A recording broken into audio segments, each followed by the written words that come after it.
Denver hangs on to win at 114-104. They've won 6 of 9, jumped to second in the Western Conference now. The Clippers dropped to 7-6 over their last 13 games, and they are down to 5th in the West. And look at their record against the top teams in the West with this loss to the Nuggets. Other than the Lakers, haven't really impressed at 5-4. And granted, some of those games are without George, some of them are without Kawhi. At least one against the Jazz was without both of those guys. But for the Clippers, 7-6 over a 13-game stretch. We're all looking at this team as a finals contender, as a championship contender. How much do these games matter in January? Well, they don't really matter in January, but they matter. And I picked the Clippers to win it.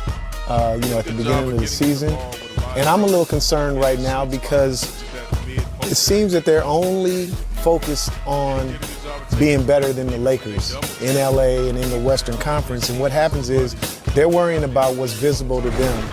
Kind of like a house on the outside, you see some paint chipped off, you say, okay, we can fix that, we can just paint over it. But in the meantime, what you can't see that's eating away at your undercarriage, dry rot, termites, things of that nature. You really know house rot. Yeah, and what happens is, when you find out where that problem is, then a lot of times it's too late, and it costs you a ton of money to get it fixed. Or sometimes you can't get it fixed, and you have to replace the whole thing. And so for them, they talked about tonight, they're just not playing well or whatever. I mean, they didn't have Paul George. The Denver Nuggets didn't have Paul Millsap. Yep. At the end of the day, Kawhi still scored. So did Montrez and Lou Williams. But this team together haven't accomplished and haven't done anything yet. And so continuing to make excuses and not have these guys together, to me, is starting to be a cause for concern. Doc Rivers said after the game they're just not in a rhythm right now, but he's not sweating it at this point. Well, you better start sweating. You got 40 games to go. You played half the season if we haven't found a rhythm yet. Yeah, now you have 40 games to find a rhythm. The same amount of games you played that you couldn't find a rhythm, you're going to have to find a rhythm in that amount. So I think every game you got to go out there and try to win every single game and compete. And, and at the end of the day, Utah, Denver, Houston, maybe the Mavs, those teams are pretty good teams. They have firepower. They have depth. And if you end up having to go to their home court to play in a playoff series, anything can happen. These games do matter when it comes to home court and those tiebreakers. For his team. And, they're creeping back up, getting towards that 500, 18 and 20 right now, getting back up over, close to the 500, get even in terms of games. And so, like I said earlier, the one thing that I was really wanting to look at tonight was how his return was going to have an effect on Peter Dinwiddie. They didn't really, Spencer Dinwiddie, they didn't need his production tonight. They were able to handle the Hawks pretty handily.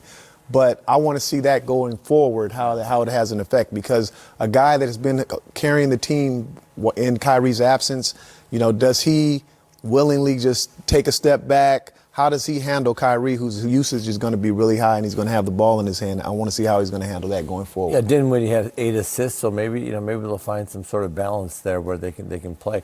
And I'm really hoping that he does well. Kyrie Irving, I've met him a few times with my relationship with a lot of people I have in Boston and stuff. Nice kid. He's just got to be able to take a team, get them to believe in him as their leader, get them to follow him, make everybody better on the floor along with him, and say, man, let's go on this little magical ride together. Let's go out and win. Let's make this be really, really fun. Because like you said, Brian, he makes so many tough shots. Like we're laughing about it, but just that little underhanded giant killer. But he releases it here, and you have to have so much confidence when a guy's coming at you to get the ball. Like everybody else shoots those floaters here. He just he's not going to get that, and throws it up, barely gets over his fingertips. He's really extremely talented. I want him to take the next step as far as being the leader of men and being a guy that gels a team together. Even if you're not a leader, you just say that's not. But you don't have to say a lot to gel a team together. Your actions speak a lot louder than your words. And I just want to see him have really good success here, because it didn't end well. No. In the last couple of places, and I'm pulling for him because he seems like the little bit of time I spent with him, he seems like a genuinely nice young man. Lenny addressed his time in Boston a little bit and said he wasn't a great leader and wasn't a great teammate there. Yeah. What does that look like for you? If he's going to be the leader, and again, this is all setting up next season when Durant is back and they think they can be a contender, but what does that leadership look like to you over the rest of this season? Well, I just think he's won a championship, so these guys are starving to win in Brooklyn. It's getting on the bus or getting on the plane and sitting next to Brian and saying, "Hey, Brian, in that situation in the third quarter, we were coming down. You really got," and helping people get feeling more comfortable on the floor and saying, that play that we made, that's not going to get it in Game 7. I'm just telling you right now, we have to have better spacing, but helping them get better with everything you do, and kind of just losing yourself in the team, and it can't be about you. And I found with a lot of these young guys that come in today's game, a lot of it's about them first. And then they kind of say, okay, I've kind of got mine. I've got my contract. I was going to say, even now he's got a title. He's got the big contract. Right, we should be past that, right? Yes, and that's what I'm saying. So then it's got to be about the we factor, not the me factor. And once you do that, and once you really enjoy helping guys going up in age, even if it's having a start conversation, saying, Brian, you can be a really good defender, but tonight took too many chances, you gambled, whatever. And so when guys leave your little sphere of talking to them, they think, man, that dude's pulling for me. That dude's trying. He may not always compliment me, but he's trying to make me a better basketball player. And that's all a player wants from a coach and management, a teammate. They want people to support them to make them better because this is their profession. That's right. All right, more coming up here on Game Time. 2 more games left in presently constructed. They can. They can. That is the statement. It says it right there. Okay. The Lakers can win a title as presently constructed. Would you like to challenge that statement? No. Think that you put those two guys together, LeBron and AD, some of the shooting that they have around each other, and if they stay healthy and everything goes right, they have as good a chance as anybody out there. They have as good a chance as anybody because it's one of those years. But I would say that Kuzma's not good enough as your third option guy to win a championship. Sounds like you're thinking about challenge. No, but I tell you what, every team has flaws this year. There's no Golden State out there that you go, man, no, they need to improve. They could do it with just on the force of AD and LeBron. But for them to make a long run, I think they got to improve. That third option guy's got to be better. He's got to be more consistent. He's got to be a guy that you can count on every single night to bring you something. So you'd like to see them improve. I would. But you think this team could win a championship. Thus, no challenge. The coaches only win 45% of the challenge. Brian and I are saving ours, okay? Come on. You know what? That's probably a good strategy. Right. And again, so far, no need for the green prop light that we don't have. No. Number 3, Zion Williamson should sit the rest of the season. Challenge.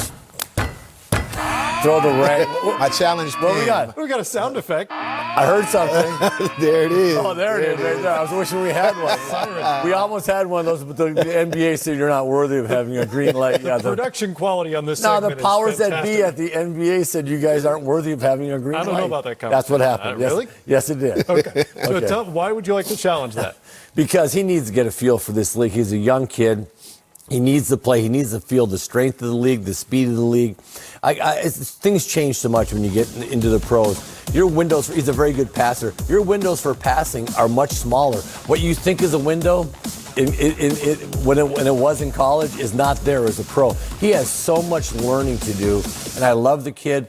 If he's healthy, he needs to play. If he's not healthy, of course. But saying he's healthy and not playing this year is idiotic. At 19, you just can't take a year off of your profession and think you're going to be better somehow miraculously. I don't know how that works. And I concur. You also challenged. I challenged. You threw the flag up, though. I did. The challenge pin. Okay, challenge pin. I like that. Yeah. And the reason being, one, along your point, he does need to learn the league, the speed of the game, and all of that stuff. You don't know exactly what you have. If he's healthy, he should get out there and play. And it's different than like a Klay Thompson or Steph Curry on the Warriors, who you know what you have in them. They've already been there. They've done that. Sure. They've won championships. Probably could use the rest. Right. Yeah. And where their team is right now, there's no need of those guys trying to rush back and play. And if they don't play, it's not such a big deal. But with this team, you don't know what you have as a team, not just in Zion, but in a team with how he fits in with Lonzo Ball, Brandon Ingram, and the guys that they have. And so if he's able to play right now, especially going into before the trade deadline, there were rumors earlier about they were possibly shopping or listening to offers for Drew Holiday. Mm-hmm. Before you do anything like that, how about let's just see what this team is when they're all out there on the floor together? Yeah, when you commit to build around a guy like they have around